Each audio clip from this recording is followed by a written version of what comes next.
ara ń fún mi pé wọ́n sùn o nǹkan kan fẹ́ ṣẹlẹ̀ wọ́n sùn o ọlọ́run ló ní kọ́ wọ́n jojú oorun ní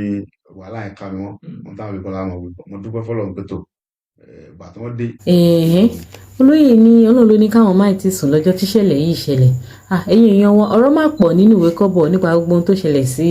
olóyè Sunday Igboho àtàwọn nǹkan tójú wọn ń rí kó tó di pé àwọn ọlọ́pàá wá mú wọn ní Benin Republic ẹ ṣáà tẹ́tílé kó kẹ́ ẹ máa bá wa ká lọ. lọ́dọ̀ mo pariwo mọ́ wọn pé kí ló dé ẹ̀wọ̀n nìyẹn ẹ̀wọ̀n lẹ́nu gbàlẹ́kùn bẹ́ẹ̀ ẹ̀wọ̀n lẹ́yìn wọn lórí ọ̀rẹ́ sí pariwo pọ̀. Hello, welcome to DIGINAIJA. If you are a new subscriber, please don't forget to click on the notification button so that you always get notified anytime we post new videos. And to all our returning subscribers, we say thank you so much. Please don't forget to click on the like button. Continue to share our videos and comment on it. Thank you for always choosing DIGINAIJA.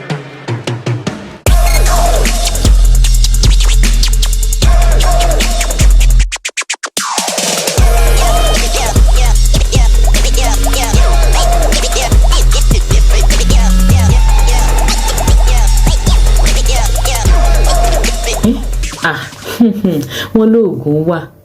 wọ́n ló ń jẹ́ fáwọn tó bá mọ̀ ọ́ pé wọ́n ló ń jẹ́ fáwọn tó bá mọ ìwọ ẹ̀ pamọ́ wọ́n ní kódà ó ń jẹ́ dáadáa bíi tàwọn bàbá àtijọ́ ni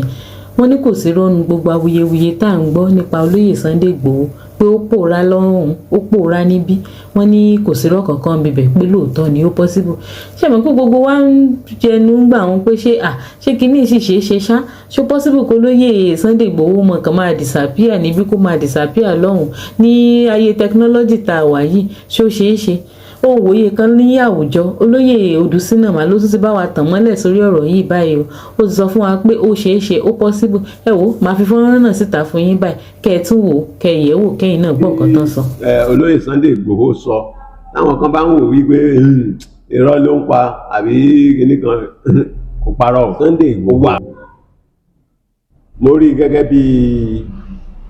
akọni ọkùnrin bíi àwọn Ògèdèngbé agbógungbòrò bíi Lísàbí agbóngbò àkàlà àti àwọn bẹ́ẹ̀ bẹ́ẹ̀ lọ ní ìran Yorùbá. Bẹ́ẹ̀ ni mo rí olóyè Sunday Igboho bẹ́ẹ̀ ni mo rí sí. Nígbà tí mo gbọ́ àtẹ̀jáde yẹn fọ̀rọ̀wérọ̀ pẹ̀lú akọ̀ròyìn yẹn mo rí wípé ó tún ta ọ̀pọ̀lọpọ̀ àwa ọmọ Yorùbá ó tún ta wá jí nítorí ọ̀pọ̀lọpọ̀ ló ti ń wò wípé nígbà tí ọ̀rọ̀ yìí ti ṣẹlẹ̀ bó ṣe ṣẹlẹ̀ yẹn Ìgbòho ń lọ jókòó wọ́n ti pa á lẹ́nu mọ́ pé kò ní lè sọ̀rọ̀ mọ́ àmọ́ ọ̀rọ̀ tó sọ yẹn ó jẹ́ kí gbogbo wa mọ̀ pé yes aṣíwájú ogun kò gbọ́dọ̀ kẹ́yìn ogun ẹnikẹ́ni tó bá sì ní òun fẹ́ jagun àjàyè kò gbọ́dọ̀ ṣojo. Bẹ́ẹ̀ ni mo gbóṣùbà àràbàǹdẹ̀ fún Sunday Igboho fún ọkàn akin àti ìgboyà eléyìí tí ó fi sọ̀rọ̀ gẹ́gẹ́ bí ọmọ Yorùbá àtàtà nígbà tí wọ́n fi ọ̀rọ̀ wa lẹ́nu wò lórí ọ̀rọ̀ tí wá dé airport wọn bẹ̀ ara ń bá mi sọ̀rọ̀ mo ní àjọkẹ́ mo ní ilẹ̀ ń gbóná ó ní kí ló dé mo ló ń ti bẹ́ẹ̀ ni pé nǹkan kan fẹ́ ṣẹlẹ̀ ó ní kò sí nǹkan kan so gbàdá déwájú mi ní ilẹ̀ ń gbóná mo ní ilẹ̀ ń gbóná ó ní kí ló dé mo lára ń bá mi sọ̀rọ̀ pé nǹkan kan fẹ́ ṣẹlẹ̀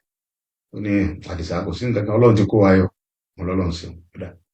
so mo ń bá sọ̀rọ̀ yẹn lọ́wọ́ àjùmọ̀ gẹ́sà dá dúró báyìí mo ní ara ń fún mi sẹ́yìn ó ní ìfọkàn mi balẹ̀ Ọlọ́run ń bẹ pẹ̀lú ẹ̀ èmi ìyàwó rẹ̀ mo wà pẹ̀lú rẹ̀ so bí mi gẹ́sà yẹn ṣe stamp palẹ̀ mi ó stamp palẹ̀ ó ní sí mo rí báyìí mo lọ́lọ́run sí i mo ń sún bá sọ̀rọ̀ lọ́wọ́ lọ tí máa wẹ̀yìn báyìí àwọn ọlọ́pàá yẹn wọ́n tó 20 wọ́n dé pẹ̀lú bọ̀ àtàǹkọ̀ fún mi mo ní wẹ̀yìn àjọkẹ́ àtọ́ wẹ̀yìn ó ní ta òun rò pé mi ni wọ́n lè mi náà ń bọ̀ àbọ̀pọ̀ wò ọba ní Sunday Igboho wọ́n ní tààrọ̀ wọ́n bá mú pálí mi àti àwọn kò papọ̀ wọ́n kówé wa àtúntò tó mú wá fún mi wọ́n kò mú pálí ẹ̀ wọ́n bá mú wa lọ sínú ọ́fíìsì kan wọ́n wá fi wá sínú ọ́fíìsì yẹn ní àjọkẹ́ ó ní wọ́n bẹ̀rẹ̀ sí ṣèdè mo ní mi ò gbọ́ French mo ní English wọn làwọn náà gbọ́ ọ̀gá wa ní pé òun gbọ́ Yorùbá àǹpé pé dédé ó ní èmi ní Sunday Igboho mo ní bẹ́ẹ̀ ni ó ní ìjọba Nàìjíríà sọ pé mo fẹ́ pín ìlú bí mo fẹ́ pín Nàìjíríà àwọn wá fẹ́ mú mi àwọn ò rí mi mú pé mo wá fẹ́ sá lọ so wọ́n ní káwọn bá wọn mú mi wọ́n á ní ní ti Nàìjíríà mú wọn ò rí mi mú ẹ̀yin sọ fún wọn pé wọ́n mú mi fúnra wọn.